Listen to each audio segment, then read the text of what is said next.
Shalom Bapak Ibu yang terkasih dalam Yesus Kristus. Kembali kita berjumpa pada program Mujizat Zaman Now yang pastinya akan memberkati Bapak Ibu melalui kebenaran firman. Dan tentunya di dalam ibadah ini ada mujizat yang dilakukan Tuhan di tengah-tengah kita. Dan kita bersyukur bahwa kita dapat kembali berjumpa melalui ibadah online Mujizat Zaman Now. Dan kita bersyukur kita dapat menyembah Tuhan, meninggikan namanya, dan mendengarkan firman-Nya melalui program ini. Mari sebelumnya kita serahkan ibadah mujizat zaman now ini ke dalam tangan Tuhan. Bapa, kami bersyukur untuk waktu-waktu di mana kami kembali dapat berkumpul secara online di program Mujizat Zaman Now yang dilakukan oleh Mount Hermon Church. Dan kami percaya bahwa program ini akan menjadi berkat, bahkan mujizat-Mu bekerja dan menjamah banyak orang yang mengikuti ibadah ini. Kami memuji menyembah Engkau hanya dalam nama Tuhan Yesus Kristus. Terima kasih Bapa. Mari angkat tangan kita kepada Tuhan. Dia layak dipuji dan disembah.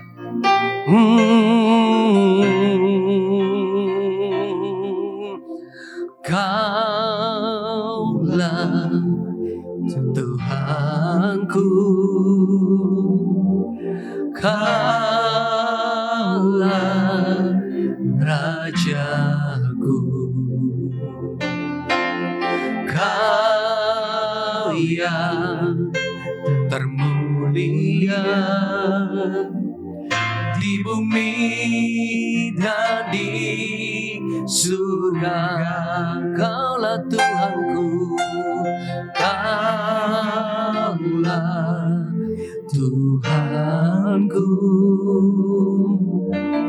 Kaulah Rajaku, Kau yang termulia di bumi dan di surga. Ku sembah Kau Tuhan, ku sembah Kau Tuhan, ku puji, ku muliakan nama-Mu. Ku sembah Kau Tuhan, ku sembah Kau Tuhan, ku puji, ku muliakan nama-Mu. Ku sembah Kau Tuhan, ku sembah Kau Tuhan, ku puji, ku muliakan nama-Mu. Ku sembah Kau Tuhan, ku sembah Kau Tuhan, ku puji, ku muliakan nama-Mu. Ku puji, ku muliakan nama-Mu. Ku puji, ku muliakan nama-Mu.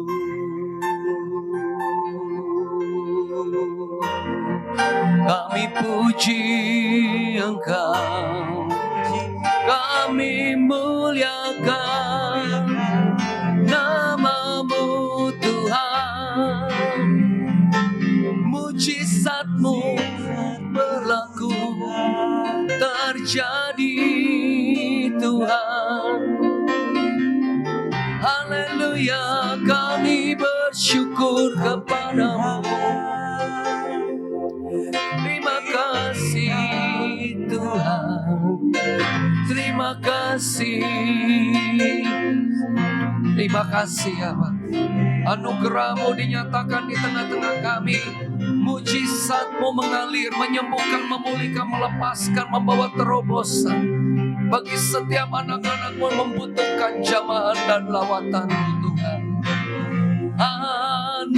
Anugerah-Mu melimpah bagiku.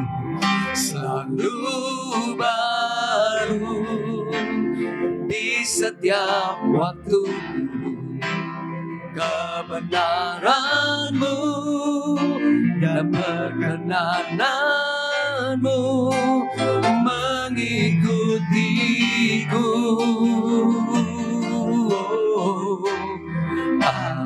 Anugerah-Mu melimpah bagi selalu baru di setiap waktu.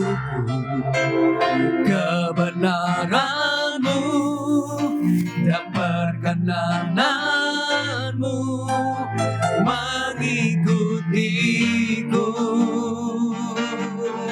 sepanjang hidupku.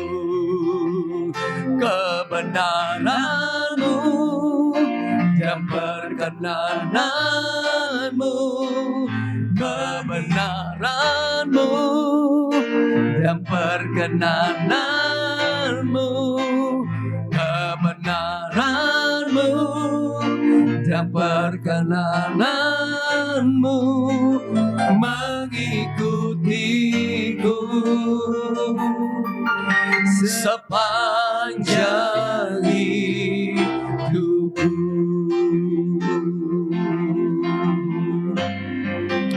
Terima kasih Tuhan.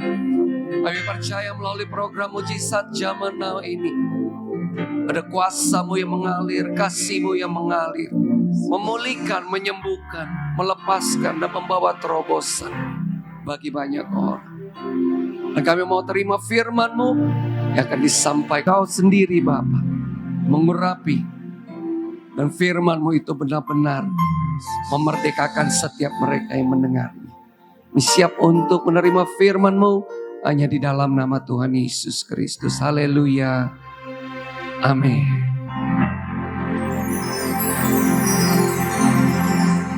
Silakan duduk Bapak Ibu. Haleluya. Haleluya. Saya sapa Bapak Ibu dulu semua. Shalom Bapak Ibu. Shalom, puji Tuhan. Ya, saya senang berjumpa dengan saudara. Apakah saudara senang berjumpa dengan saya? Amin. Pasti. Karena akan diberkati. Iya kan? Kecuali kalau saya akan marah. Itu dia. Ya. Hari ini adalah kitab ke-22. Sebelumnya saya akan menyebutkan dulu ayat 2 Petrus 1 ayat 2. Ya, kenapa ini penting? Karena ini luar biasa. 2 Petrus 1 ayat 2 berfirman, kasih karunia dan damai sejahtera akan berlimpah di dalam kehidupan kita oleh pengenalan akan Allah dan Tuhan Yesus. Itulah sebabnya saya berjanji dalam hati saya berjanji kepada Tuhan selalu mengkhotbahkan tentang Allah dan Tuhan Yesus, agar setiap kita semakin mengalami kasih karunia dan damai sejahtera. Iya, saya tidak pernah khotbah tentang perilaku manusia, etika manusia harus enggak.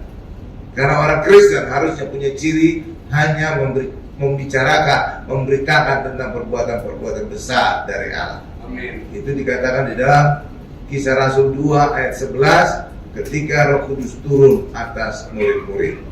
Jadi orang Kristen itu punya Roh Kudus, maka harusnya Roh Kudus di dalam kita mengajarkan kita untuk selalu bicara tentang perbuatan-perbuatan besar Allah. Amin. Jadi bukan perbuatan manusia, bukan. Iya. Nih, sekarang kita sudah tiba pada kitab ke-22 dari Alkitab. Dan itu adalah kitab Kidung Agung. Ya, kitab Kidung Agung. Dan judul khotbah kita adalah Mempelai Kristus.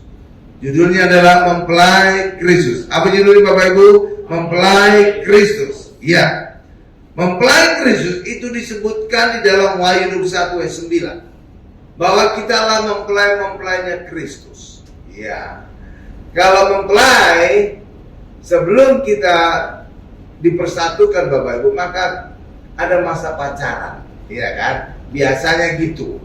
Kecuali mungkin zaman dulu itu dijodohkan gitu, nggak ada masa pacaran kan? Tapi kalau sekarang zamannya, ya kita nyari sendiri, ya kita pacaran dengan calon pasangan kita, benar kan?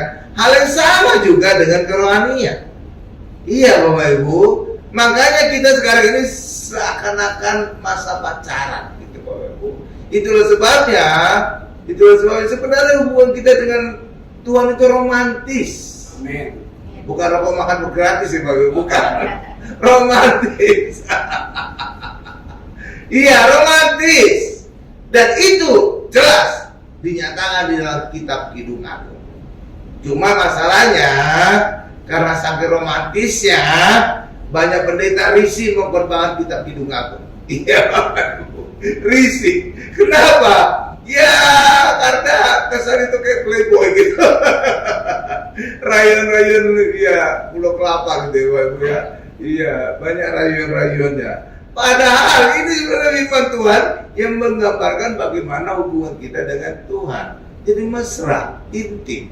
Kan banyak kan istilah kan disebutkan hubungan kita intim. Lah iya, intim itu terlihat dalam kitab Kidung Agung. Coba kita baca dulu Wahyu 21 ayat 9 bahwa kita mempelai Kristus. Setelah itu nanti kita masuk ke dalam kitab Kidung Agung.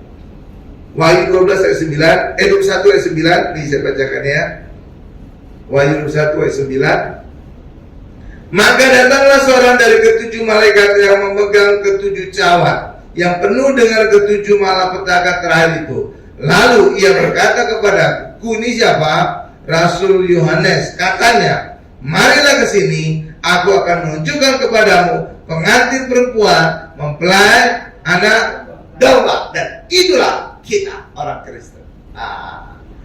Kemarin hari Jumat itu tentang singkapan Bukit Tengkorak gitu kan, atau Bukit Golgota. Itu saya sudah jelaskan juga kenapa Yesus mendapatkan kita sebagai mempelai Kristus Bapak Ibu. Ya, saya sudah jelaskan. Kalau ingin saudara tahu penjelasannya, lihat saja khotbah saya sebelum khotbah ini. Ya, lihat di YouTube. Ya, nanti saudara bisa lihat di YouTube ya. Oke. Jadi kitab Kidung Agung adalah dialog antara mempelai laki-laki dan mempelai wanita. Gambaran dialog antara Tuhan Yesus dengan orang Kristen. Itu Bapak Ibu. Ya, jadi Tuhan Yesus itu sebenarnya mesra Bapak Ibu. Iya, romantis. Iya, cuma nggak tahu gimana ya gambar orang Kristen itu Tuhan itu kayak kaku gitu ya, tegas gitu ya, nggak ada romantisnya. Padahal enggak Bapak Ibu. Iya, ini romantis ini. Iya, jadi luar biasa sekali. Siapa yang menulis kitab Kidung Agung? Itu adalah Raja Salomo. Ya, dan ini juga menunjukkan Salomo itu orangnya romantis. Nah, pastilah romantis. Kenapa? Istrinya aja 700, guntingnya 300. Kalau nggak romantis gimana bisa? Berhubungan demikian banyak perempuan, ya kan? Iya. Dengan satu istri aja kita harus romantis. Apalagi ini 1000. 1000 loh Bapak Ibu. Totalnya kan 700, istrinya 300 gunting. Ya sama lah itu. Jadi totalnya 1000. Ya kan? Nah, tetapi ada hal yang akan kita singkapkan luar biasa. Ya, awalnya saudara tahu, sebenarnya bukan orang Kristen yang mempelai Kristus. Iya Bapak Ibu. Sebenarnya bukan orang Kristen. Lalu siapa Pak? Nih, kita lihat ya, kitab Kidung Agung. Di situ akan disingkapkan bahwa sebenarnya awalnya mempelai Kristus itu adalah orang Israel, bukan orang Kristen. Iya Pak. Mana Pak ayatnya Pak? Ini kita lihat, Kidung Agung 1 ayat 5. Luar biasa. Tapi kenapa bisa berubah? Karena orang Israel menolak Yesus. Sampai sekarang Bapak Ibu, sampai sekarang. Itulah sebabnya di Israel sana orang Kristen itu minoritas. Cuma nggak tahu gimana di Indonesia ini berpikiran orang Israel itu Kristen semua. Padahal enggak. Justru kita itu minoritas. Iya Bapak Ibu. Dan ada lagi yang satu luar biasa. Ya, berpikiran bahwa orang Palestina itu agama seberang semua. Enggak. Justru orang Palestina justru lebih banyak orang Kristen ya. Iya. Dan ada lagi satu hal yang luar biasa. Tempat-tempat suci orang Kristen justru banyaknya di daerah Palestina. Nazaret, contoh. Bethlehem, contoh. Ya, iya Bapak Ibu, itu dari Palestina tuh. Orang banyak nggak tahu kan? Iya, bukan dari Palestina. Iya, ya. Nah, jadi gitu. Ya, kita kalau saya bantu banyak sikapan. Jadi seorang, oh gitu tuh Pak. Gitu. Jadi saudara kalau ngikut khotbah saya pasti ngomongnya gitu. Oh itu baru tahu Pak. Iya, karena di Singapura. Coba kita lihat Hidung Agung 1 ayat 5. Memang hitam aku. Wah, tapi hitam manis. Itu tamat-tamat saya. Memang hitam aku, tetapi cantik. Berarti yang gombal ya, yang ngucap ini siapa? Mempelai laki-laki ya. Iya. Wanita perempuan. Memang hitam aku, tetapi cantik. Berarti yang ngomong ini mempelai perempuan. Hai putri-putri Yerusalem, seperti jadi awalnya putri-putri Yerusalem, Bapak. Setelah itu putri-putri Yerusalem itu gambaran tentang orang Israel. Jadi awalnya ini mempelai Kristus itu ini orang Israel. Nah, seperti kemah orang Kedar, seperti tirai-tirai orang Salma. Tuh, lihat.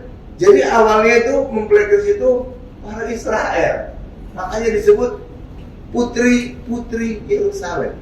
Ya, iya. Tapi kenapa bisa berubah, Pak? Nanti kita lihat ya. Bagaimana bisa berubah dari orang Israel berubah menjadi orang Kristen. Ya. Oke ya. Jadi klausa putri-putri Yerusalem menunjukkan awalnya mempelai Kristus adalah orang-orang Israel, bukan orang Kristen. Tetapi oleh penolakan orang Israel akan Tuhan Yesus sampai sekarang, maka Tuhan Yesus pergi ke bangsa-bangsa lain.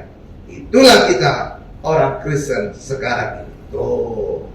Jadi kita itu sebenarnya bukan awalnya kita jadi mempelai program Tuhan.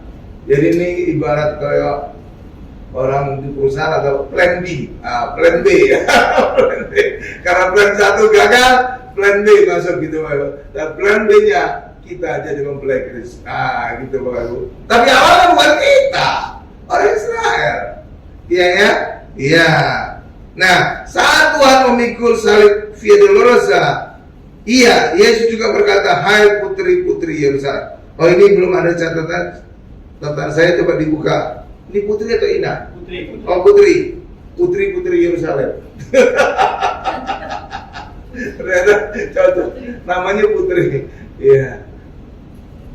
Sama dengan ini ya, putri-putri Yerusalem. Lukas 3 ayat 8. Coba kita buka Lukas 3 ayat 8. Lukas 3 ayat 8. Nah, ini pada saat Tuhan Yesus memikul salib, wanita-wanita Yerusalem menangisi Yesus. Ya, lalu apa? Yesus menjawab, inilah jawabannya di ayat ini. Ya, jadi Yesus bukan mengasihi dirinya, justru menghibur putri-putri Yerusalem. Nih, Lukas 3 ayat 8. Saudara lihat, tidak disebut perempuan-perempuan Yerusalem, putri-putri Yerusalem, atau bukan ibu-ibu Yerusalem. Artinya apa? Ini masih gadis. Inilah mempelai Kristus. Saudara itu mempelai kan masih gadis kan, berarti kan? Iya. Jadi nggak ada kan ibu-ibu Yerusalem. Nggak ada kan? Ya, Lukas 3 ayat 28. Ini saya bacakan. Yesus berpaling kepada mereka dan berkata, hai putri-putri Yerusalem, janganlah kamu menangisi aku, melainkan tangisilah dirimu sendiri dan anak-anakmu. Kenapa Yesus berkata demikian? Anda tahu nggak? Jangan tangisi diriku, tapi tangisilah dirimu dan anak-anakmu. Kenapa Yesus berkata demikian? Anda tahu kenapa? Karena lewat penolakan mereka terhadap Yesus, terhadap perlindungan Yesus, maka selama berabad-abad orang Israel mengalami aniaya di seluruh dunia. Di seluruh dunia loh Bapak Ibu. Iya, jadi seluruh dunia itu nggak tahu gimana ya. Israel itu kayak dijadikan musuh bersama. Bingung juga, gitu kan? Iya kan? Iya, bukan hanya di Jerman, di mana-mana Bapak Ibu. Tapi puncaknya adalah di Jerman. Sehingga 6 juta orang Israel dibunuh di kamar gas. Di kamar gas loh Bapak Ibu. Jadi kamar gas itu mengerikan. sekali bunuh dia bisa ribuan orang baru mati di kamar gas. Kok bisa Pak mereka mau di kamar gas? Ditipu mereka. Dibilang kamu kan sekarang kan sakit kulit korengan. Lagi biasa kalau kampung pengungsian itu biasanya nggak terawat kesehatannya, kebersihannya, maka mereka sering sakit kulit. Maka ditipu mereka dibilang, kamu sakit kulit semua kan? Nah sekarang kamu akan dimandikan dengan gas supaya kamu sembuh semua. Gitu Bapak Ibu. Iya ditipu gitu. Makanya mereka mau masuk kamar gas itu. Padahal penjaganya cuma 1-2 orang. Kalau mereka tahu mereka akan dibunuh, memberontak mereka. Itu gak ada artinya itu pengawal 2 orang. Ya kan peluru paling berapa? Mangasin itu berapa? 20 isinya. Paling bisa 20 dia nembak. Setelah itu mati dia dikeroyok. Betul kan? Iya kan? Tapi karena ditipu mereka sukarela mandi. Nyatanya ketika mereka masuk kamar gas, buka baju semua kan mandi kan? Dijatuhkan gas beracun yang mematikan. Mati lah semua. Iya ditipu mereka, dimandiin biar kamu sembuh dari sakit kulit. Ya itu nyatanya mati Bapak Ibu. Dan begitu banyak matinya, berarti tipuan ini sama-sama meyakinkan banget.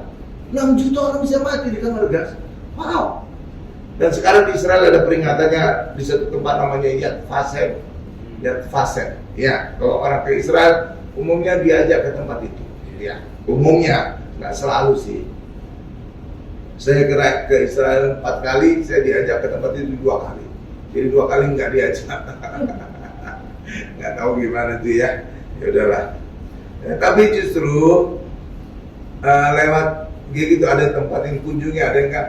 Jadi lengkap saya dapatkan tempat-tempat yang dikunjungi. Jadi umumnya tempat-tempat Israel saya dapatkan, saya kunjungi gitu. Kecuali satu tempat yang belum saya kunjungi itu yang diceritakan Pak Tommy, ada satu daerah itu tempat orang Israel agama Kristen.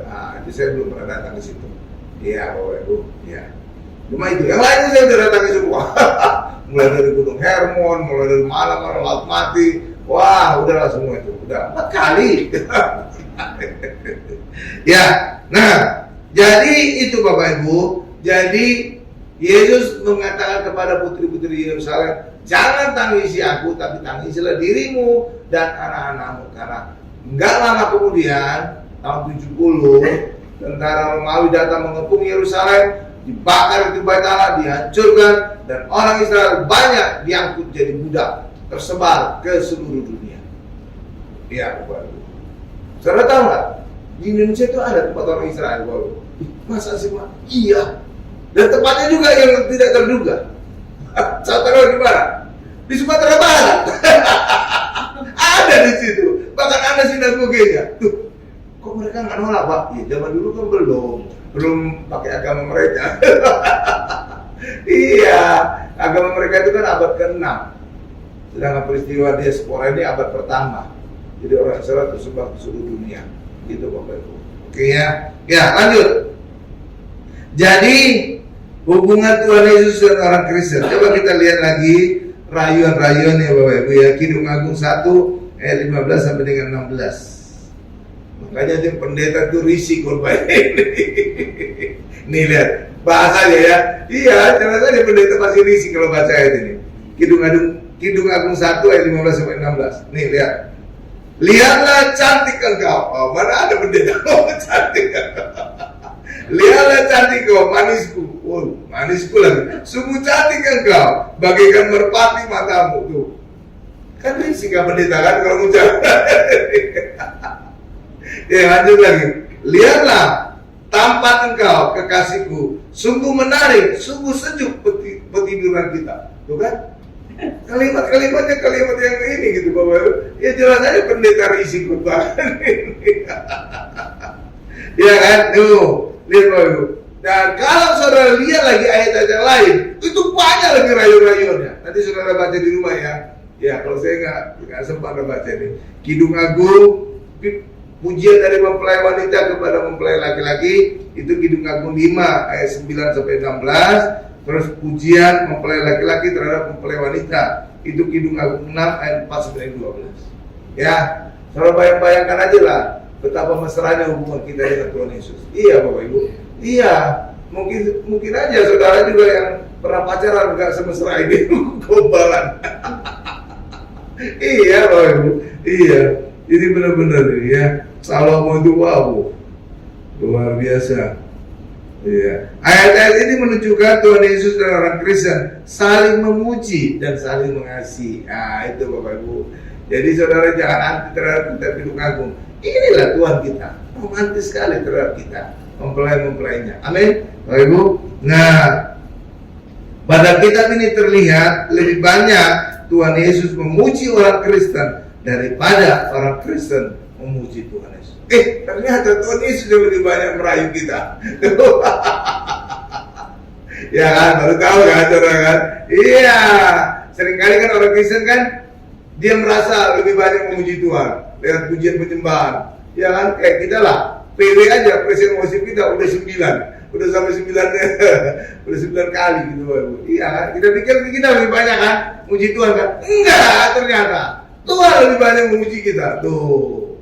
Iya kan? Ya, jadi saudara terbuka mata saudara. Oh, ternyata Tuhan itu merayu kita lebih dahsyat lagi dibandingkan kita memuji muliakan Tuhan. Tuh, luar biasa kan? Iyalah. Nah, hubungan suami istri juga digambarkan seperti hubungan Tuhan dengan jemaat. Nah, gitu Bapak Ibu. Jadi terlihat sekali penerapannya bagaimana hubungan kita dengan Tuhan sebagai mempelai Kristus itu terlihat di dalam hubungan suami dan istri. Iya Bapak Ibu. Iya, dan itu terlihat di dalam Efesus 5 ayat 22 sampai 23 itu untuk istri. Ini saya bacakan. Efesus 5 ayat 22 sampai dengan 23.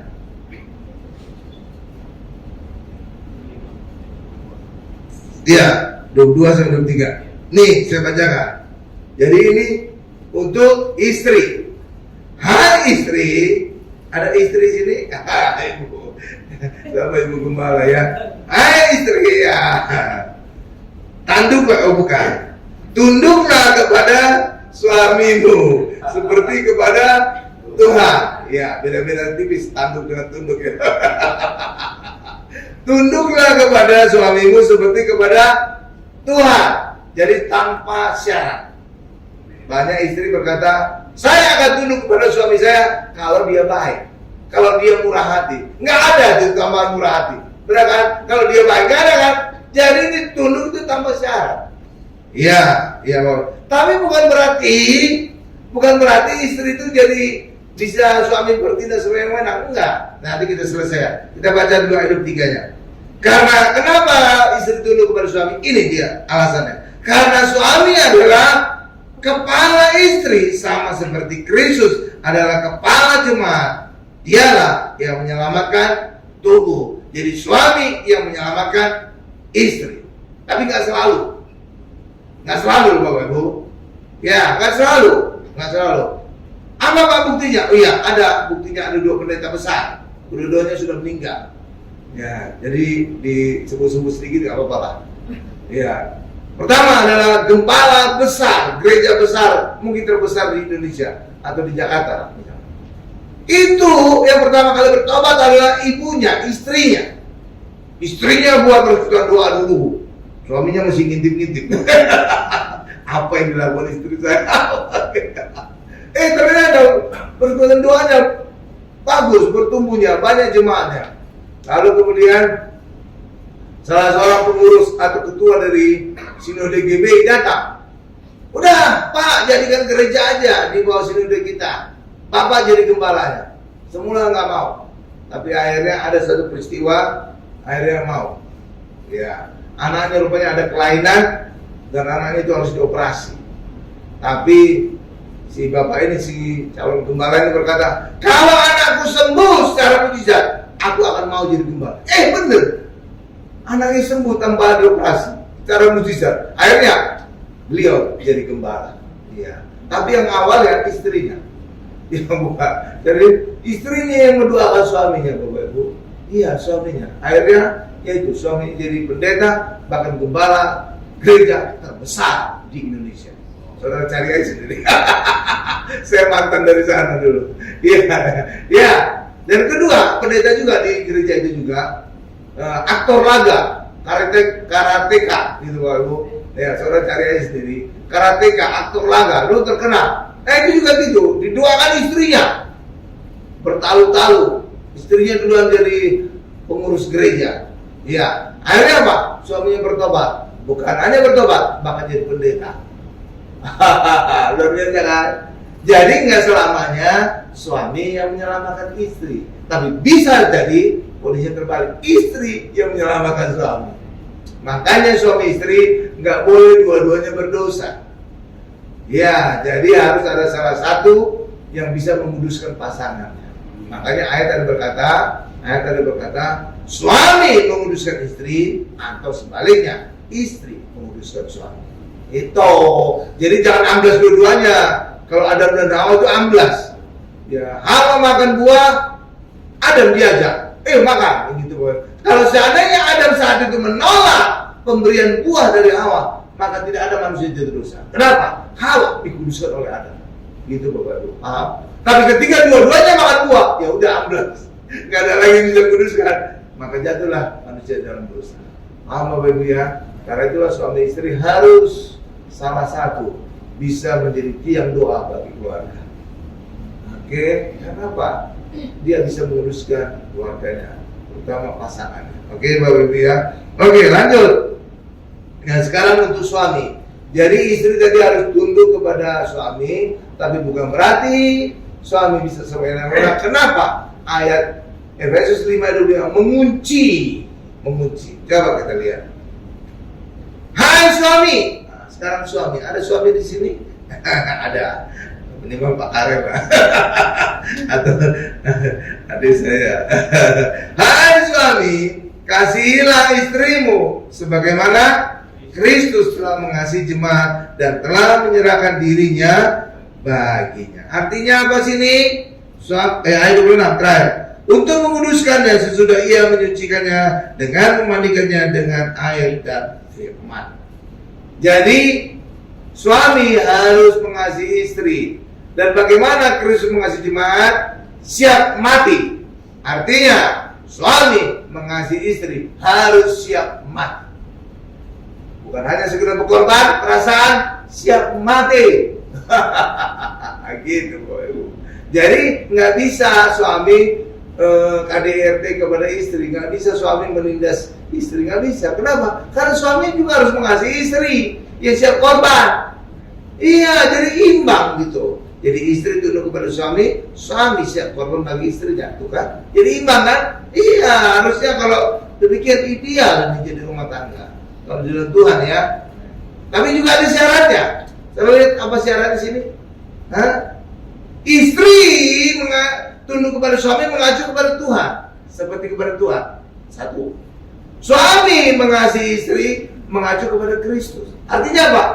Suami istri harus punya iman Tuhan yang sama. Makanya tidak boleh suami istri beda agama. Itu Bapak Ibu, soal itu ya, itu satu. Jadi Tuhan harus sama. Jadi nggak boleh saudara dengan tetangga sebelah, nggak boleh. Oke, nanti nggak bisa kita bersikap yang benar kan? Karena istri tunduk kepada suami seperti kepada Tuhan. Jadi acuannya Tuhan. Suami mengasihi istri seperti Kristus mengasihi jemaat. Jadi acuannya Kristus sama Tuhannya, ya kan? Makanya orang Kristen harus satu iman, nggak boleh beda. Oke, karena kalau berbeda itu gelap dan terang, tidak mungkin bersatu. Oke, Bapak Ibu ya. Iya. Yang kedua, suami istri harus mengenal Tuhan dan mengalami kasih Tuhan di dalam dirinya. Iya, kalau mereka tidak mengalami Tuhan dan dipenuhi oleh kasih Tuhan, bagaimana mereka tahu istri tunduk kepada suami? Bagaimana tahu suami mengasihi istri? Benar kan, Bapak Ibu? Jadi mereka harus mengalami dulu Tuhan, harus tahu dulu Tuhan, dipenuhi Tuhan dulu, baru mereka bisa tahu bersikap yang benar kepada pasangan. Karena itu, kalau hanya sekedar Kristen, banyak Kristen KTP, Bapak Ibu. Ya kan? Banyak. Kalau Kristen KTP nggak tahu bagaimana sikap. Iya kan, istri kalau saya nggak tahu. Tunduk itu sejauh apa tunduknya, gitu kan? Dipertanyakan. Begitu suami mengasihi istri, sejauh apa? Kristus itu bagaimana mengasihi jemaat? Nggak tahu. Kalau mereka nggak kenal Yesus. Makanya suami istri harus pertama harus seiman. Yang kedua harus tahu dan mengalami Yesus dalam hidup mereka. barulah mereka bisa bersikap yang benar bagi pasangan. Paham Bapak Ibu? Tuh, itu. Kalau enggak, mana mereka tahu gimana? Iya kan? Oke, lanjut. Nah, kita kembali ke Kidung Agung lagi. Ternyata mempelai laki-lakinya meninggalkan mempelai wanita. Iya Bapak Ibu. Coba kita baca ya. Ya, ini kisah sedih nih Bapak Ibu. Dan inilah gambaran bagaimana Tuhan Yesus juga meninggalkan orang Israel. Ya, coba kita lihat Kidung Agung 5 ayat 5 sampai 6. Haleluya. Nih saya bacakan ya Kidung Agung 5 ayat 5 sampai 6. Aku bangun. Siapa itu aku itu? Mempelai perempuan. Oh, mempelai perempuan. Iya. Aku bangun untuk membuka pintu bagi kekasihku. Tanganku bertetesan mur, bertetesan cairan mur jari-jariku pada pegangan kancing pintu. Ayat 6. Kekasihku, kubukakan pintu, tetapi kekasihku sudah pergi lenyap. Seperti pingsan aku ketika ia menghilang. Ku cari dia, tetapi tak kutemui. Ku panggil, tetapi tak disahutnya. Jadi mempelai laki-laki pergi. Dan inilah gambaran mempelai laki-laki, dan itulah Tuhan Yesus pergi meninggalkan orang Israel. Itu. Jadi ini seperti nubuatan juga Bapak Ibu, bahwa suatu saat ini kan peristiwa Salomo ini kan ribuan tahun sebelum Tuhan Yesus, ya Bapak Ibu ya. Jadi sudah dinubuatkan suatu ketika Tuhan Yesus pergi meninggalkan orang Israel. Bapak Ibu, iya. Jadi luar biasa nih, ya kan? Kenapa Tuhan Yesus meninggalkan orang Israel? Karena Tuhan Yesus ditolak oleh orang Israel.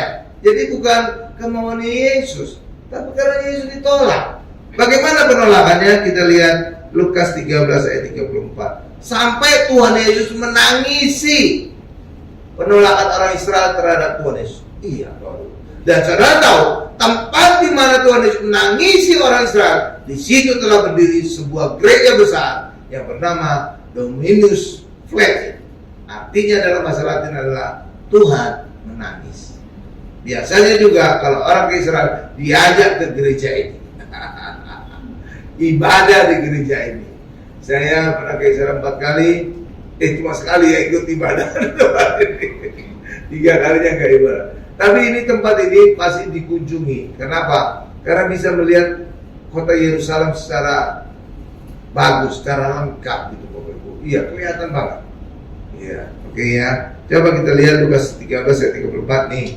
Inilah Tuhan Yesus menangisi orang Israel.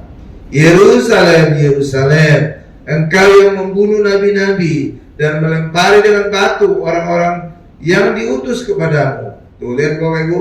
Jadi umumnya hukuman mati di Israel apa? Dilempari batu atau dirajam batu. Tapi kenapa Tuhan Yesus matinya disalib? Nah, kan ada keanehan kan? Ingin tahu kenapa keanehannya? Datang hari Jumat jam 4. Itu disingkapkan tentang rahasia salib Yesus. Ya. Karena umumnya orang itu di Israel dihukum mati dengan dilempari batu. Iya, bahkan juga tetangga sebelah juga ada ritual melempari batu kan? Ya kan? Iya, mereka konsepnya apa? Melempari setan, melempari dosa, gitu loh Bapak Ibu. Iya, jadi sama Israel dengan orang sebelah, gitu Bapak. Iya. Oke, lanjut. Mana tadi? Dengan batu dan melempari dengan batu orang-orang yang diutus kepadamu. Berkali-kali aku rindu mengumpulkan anak-anakmu, sama seperti induk ayah mengumpulkan anak-anaknya di bawah sayapnya, tetapi kamu tidak mau. Jadi orang Israel tidak mau, orang Israel menolak. Oke Bapak Ibu, makanya Tuhan Yesus pergi meninggalkan mereka, ditolak. Akhirnya pergi kepada mana? Bangsa-bangsa lain, dan itu termasuk juga kepada kita. Ya, saudara lihat itu. Iya. Jadi awalnya mempelai Kristus itu siapa? Orang Israel. Iya. Tapi lewat penolakan mereka, maka Tuhan Yesus pergi kepada bangsa-bangsa lain. Dan sekarang itu adalah orang Kristen. Maka sekarang mempelai Kristus adalah orang Kristen, bukan lagi orang Israel. Awalnya orang Israel. Malah Tuhan Yesus belum menyebut putri-putri Yerusalem kan? Iya. Iya kan? Iya, itu buktinya. Lanjut lagi, bagaimana ceritanya Tuhan Yesus bisa meninggalkan orang Israel? Coba kita lihat Roma 11 ayat 11 deh. Tiba-tiba saya tergerak untuk baca ayat ini. Ini juga menjadi satu lagi ayat, kita akan tutup ya. Roma 11 ayat 11 ini saya bacakan. Maka aku bertanya, ini siapa nih? Rasul Paulus. Maka Rasul Paulus bertanya, adakah mereka tersandung dan harus jatuh? Sekali-kali tidak, tetapi oleh pelanggaran mereka keselamatan telah sampai kepada bangsa-bangsa lain supaya membuat mereka cemburu. Iya. Kok bisa orang Israel cemburu? Saudara tahu? Gimana membuat orang Israel cemburu? Gimana Bapak? Orang Israel itu mata duitan. Iya Bapak, benar. Orang Israel itu selalu ngomongin duit.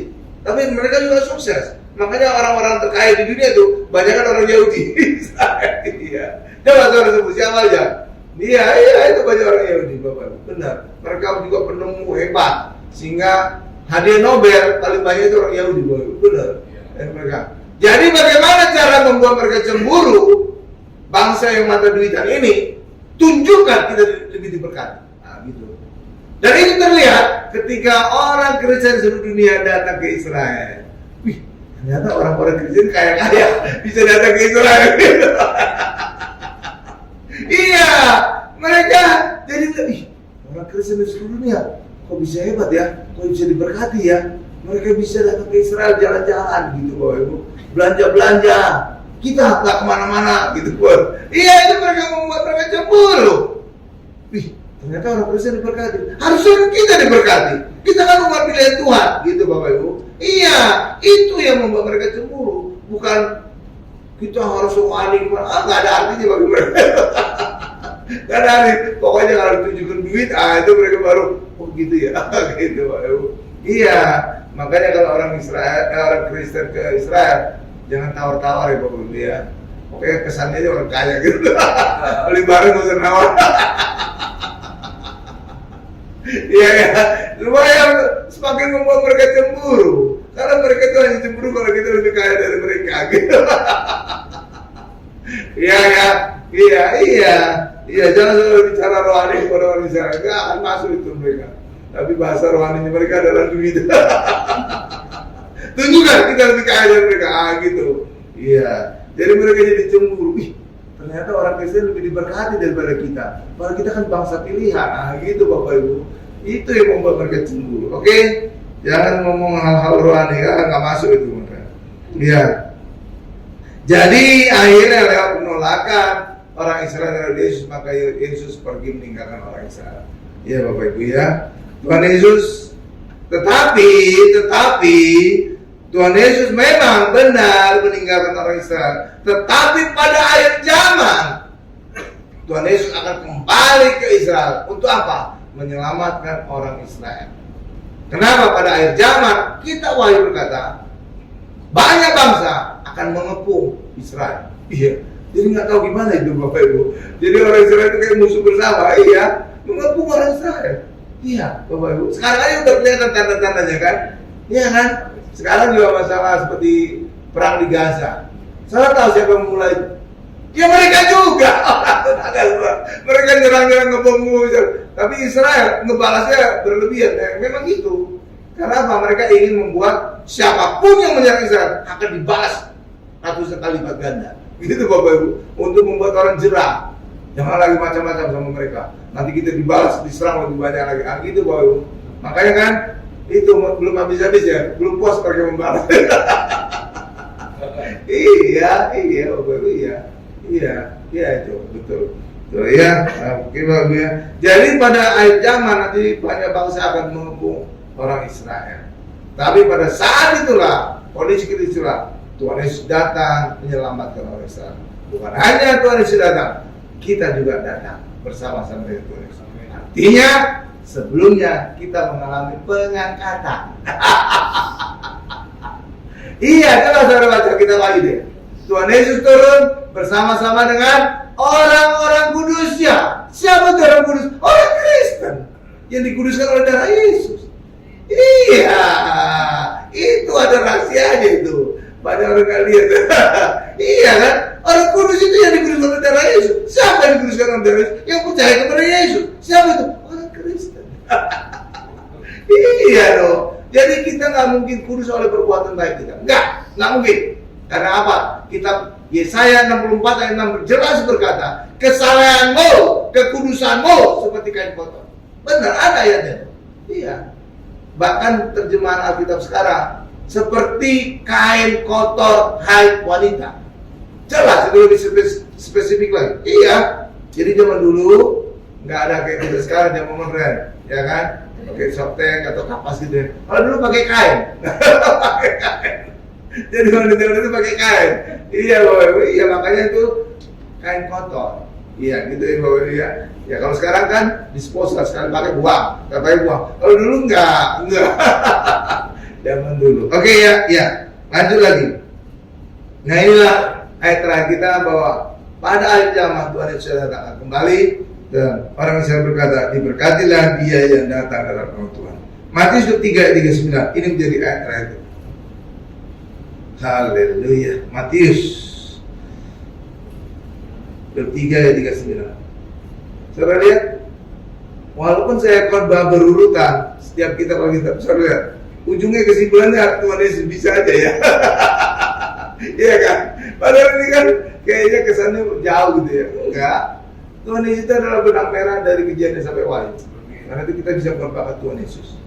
Ya, oke? Ya, nggak harus kita pinjil, enggak. Matius 3 ayat 39 nih saya bacakan. Dan aku, huruf besar berarti Allah atau Tuhan Yesus, aku berkata kepadamu, mulai sekarang kamu tidak akan melihat aku lagi. Kenapa? Karena orang Israel telah menolak Yesus. Hingga kamu berkata, diberkatilah dia yang datang dalam nama Tuhan. Jadi pada akhir zaman, pada kondisi kritis, pada saat orang Israel dikepung oleh banyak bangsa, akan dibinasakan. Pada saat itulah Tuhan Yesus turun dari langit, dari surga, bersama-sama dengan kita untuk membantu orang Israel selamat dari serangan banyak bangsa. Amin Bapak Ibu. Amin. Kesimpulannya, orang Kristen adalah mempelai Kristus. Kitab Kidung Agung menggambarkan hubungan ini seperti sepasang kekasih. Amin. Kita tundukkan kepala kita. Mari kita berdoa. Puji syukur Tuhan kami panjatkan nama Tuhan untuk setiap jemaat-Mu, untuk setiap penonton, untuk setiap netizen yang menyaksikan acara ini, acara mujizat zaman now ini. Yang sakit Tuhan sembuhkan karena Tuhan mau dan mampu menyembuhkan kami. Karena nama Yesus ada di atas segala nama, ada di atas segala nama penyakit kami. Demikian juga usaha pekerjaan kami juga Tuhan berkati. Karena Tuhan kaya menjadi miskin, agar kami menjadi kaya, agar kami diberkati. Terima kasih Tuhan Yesus, terima kasih. Apapun masalah kami Tuhan, kami percaya bersama dengan Yesus kami selalu punya solusi. Demikian juga Tuhan berikan damai di dalam keluarga kami, damai Kristus sehingga suami istri tetap menjaga kasih mula-mula, tetap mengasihi orang tua, mengasihi anak, anak menghormati orang tua dan mengasihi orang tua. Terima kasih Tuhan Yesus, berkati usaha pekerjaan kami, berkati juga istri yang di ibu rumah tangga, berkati juga anak-anak kami yang sedang studi sekolah, agar anak-anak kami menjadi anak sehat, cerdas, dan selalu dapat beasiswa, baik sekolah di luar negeri maupun di dalam negeri. Berkati mereka sampai studi S3-nya lulus dengan beasiswa. Terima kasih Tuhan Yesus. Terima kasih Pak Gari juga anak-anak kami dari segala pergaulan yang buruk, Pak Gari juga dari segala niat-niat orang yang jahat Tuhan. Terima kasih Tuhan Yesus, terima kasih Tuhan Yesus, dalam nama Yesus.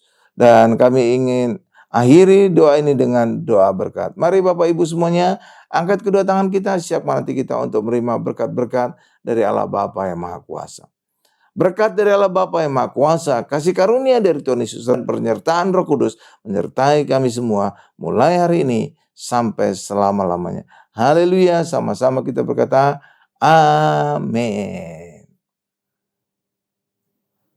Demikianlah program Mujizat Zaman Now yang telah Bapak dan Ibu saksikan pada saat ini. Kami percaya program ini menjadi berkat. Kami percaya program ini akan benar-benar membawa kemerdekaan bagi mereka yang menyaksikannya. Dan setiap kebenaran firman yang ditaburkan tidak pernah kembali dengan sia-sia, tapi benar-benar akan menjadi bekal dalam kehidupan kita untuk kita berjalan bersama dengan Tuhan. El Shaddai, El Shaddai, Engkau Maha Kuasa. Oh, El Shaddai, El Shaddai, Allah Maha Kuasa. Dia besar, Dia besar, El Shaddai mulia,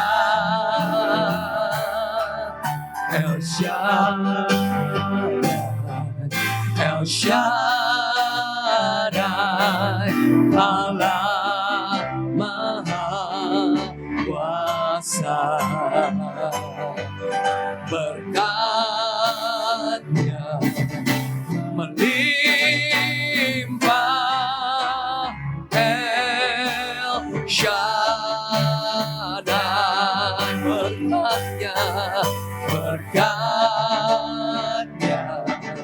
melimpah, El Shaddai. Berkat-Nya,